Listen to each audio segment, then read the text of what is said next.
Yeah. So somebody asked me to tell a story about another prison experience. So yeah, let's dive into this rabbit hole.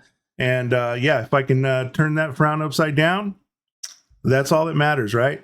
It's Friday. I want to get you guys out of here. I want to get out of here. I want to have a good time. So let's make this one a good one. Um, so back in 2003, I was assigned to a unit, and I'm going to keep names out of it and any of the details. But I'm going to give you the meat of the story. So we have a meeting, right? We have a meeting, and we're all kind of like, what's going on? We have this meeting, and they sit us down, right? And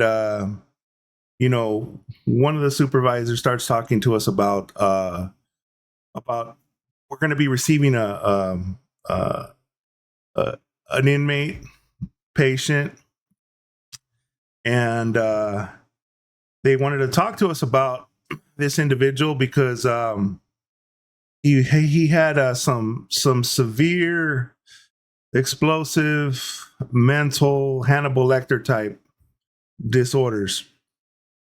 So we're all just kind of sitting there going, what the hell? Like, what are we talking about here? Everyone's just kind of like, whoa, And so they bring out these two big binders, right? Encyclopedia sized binders. And we start talking, we start going into what this guy's all about, right? So, man, if there's people that need to be in prison, this guy's one.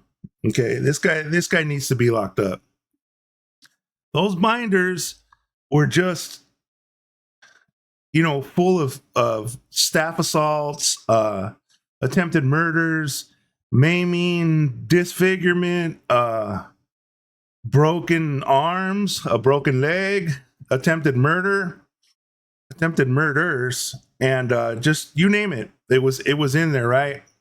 So we were just kind of like sitting there, like listening to the rundown of this guy, right? So anyway, we're like, damn, what's up? What's up with this dude? So the guy was on I don't know if you guys know what a Kahia work order is. It's like a court mandated forced medication, right? If they refuse to take it, they have like a certain amount of days. It's been a while, so if any of you guys out there know if you guys are still doing that, let me know. Fill me in. I want to know. So we're sitting there, and they told us when this guy was going to come in, so we were all already just expecting this guy, right? So we're one day we're just sitting there. It was a few days after the meeting, and this van shows up, and they take this guy out, and the dude's literally on like a stretcher, 5-point restraints. He's asleep. He's knocked out. He's fully medicated. He's got a muzzle covering his face and a spit mask. And as they're wheeling him in, we're all just sitting there going, holy crap. Are you freaking kidding me? Like I used to think like this was the kind of stuff that you see in like horror films, right? So they're wheeling this guy in, and as they're wheeling him in, I'm sitting there just making like these immediate observations. And man, the dude looked crazy, right? He had like these toenails that were about like that long, and he was just rabid looking, right? He looked crazy. Anyway, make a long story short, they wheel this dude into his holding cell or his cell. And if anyone's familiar with some of the units in these institutions, the inmates have access to their lighting. I don't know if they still do anymore, but back then the inmates had full access to the lighting in their rooms. So man, they wheel the guy in, and like the first 2 weeks, he was really quiet, right? He wasn't speaking to anybody. We had these work orders that that basically were telling us that, we couldn't have less than 2 or 3 people in front of the cell. The same stuff when the same safety guidelines that they give you when you have an inmate or a psych patient. That's just crazy. So, if that Cahia work order that they give them, if they stop taking their medication, then pretty much staff has to go in there and force medicate this guy because of their propensity to commit violence and try to hurt people. So I would say the first 3 weeks went pretty smooth. He wasn't refusing to take his medication, and then, yep, one day he just decides that he wasn't going to take his medication. So one day goes by, and everything was cool. Like, he wasn't really. He kind of kept to himself, man. He didn't talk to nobody. He just took his food. They bring his food to his food port or his tray, and he would just slowly walk up and grab it. He always had his lights off. Always had his lights off. And take his food, and then he'd go back to the back of his cell, and he'd sit there real quietly and then finish it. Well, I would say around, so he went 3 days, right? And then on the third day, that's the cutoff, right? Like that's the longest they can go without taking their medication. So on that third day, he started to act real strange. He started to like growl and make these like real menacing faces, right?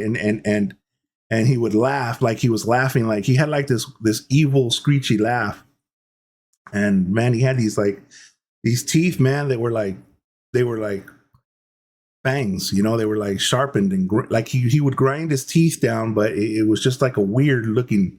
It had like a weird look to it, and so we had a meeting that evening, and we were going to do a forced medication on this guy. And so, I was assigned as the shield guy, like the first guy that was going to go in on this guy, and they assigned 4 other people behind me. And these other people behind me, you got 2 on the legs, you got 2 on the arms, and you have someone documenting it, someone videotaping the Cahia. So what happens is normally the team will go in there and they'll restrain the patient, and they give them the medication, and then they slowly step out. They step out of the cell or the holding area. And so it was crazy, man, because I distinctly remember just standing there in front of the cell, and he took off the inmate took off all of his clothes, and he was standing in the corner, and he was almost like holding himself up, man. It was just wild. It was a wild scene, and his eyes were just fixated on me, like he was just ready, like he was like planning out some type of attack. And so we stacked up on the door, and we were just waiting for the sergeant to open up the door and have us go in there and get this guy. So the one thing that really stuck with me was right when they cracked the door and I ran in, I see 2 feet, man. And keep in mind, I'm holding the shield. It's like a plastic shield that I'm holding with like 2 handles. And this guy just lunges towards me real quick, and I see 2 feet just hit the shield. I'm going forward at full speed, right? And cracks the shield, man. This dude like cracked the shield, like split the top of the shield, but I still took him down. I hit him hard, and I took him down, and he fell back, and then I landed on top of him, and the other 3 guys landed on top of me.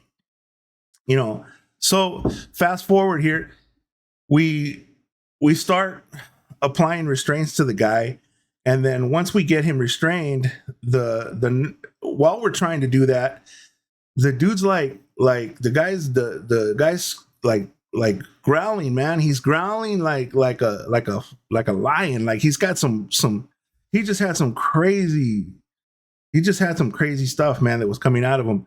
And he would look back and just growl at me. And then he when the medication started hitting him, he was like he looks at me and he says, "You won. I'm good." Like he said something like that. And he closed his eyes and then just nodded off. And yeah, man, that was probably one of the creepiest Cajías that I've ever done. It wasn't necessarily a cell extraction, but it was just creepy. It was kind of like, I went home that night and I was like, man, like this guy, he was out there, man. And sheesh, like, I don't know. Anyway, that's my story for today. And hopefully you guys have a nice weekend. And yeah, if you guys want more stories, let me know.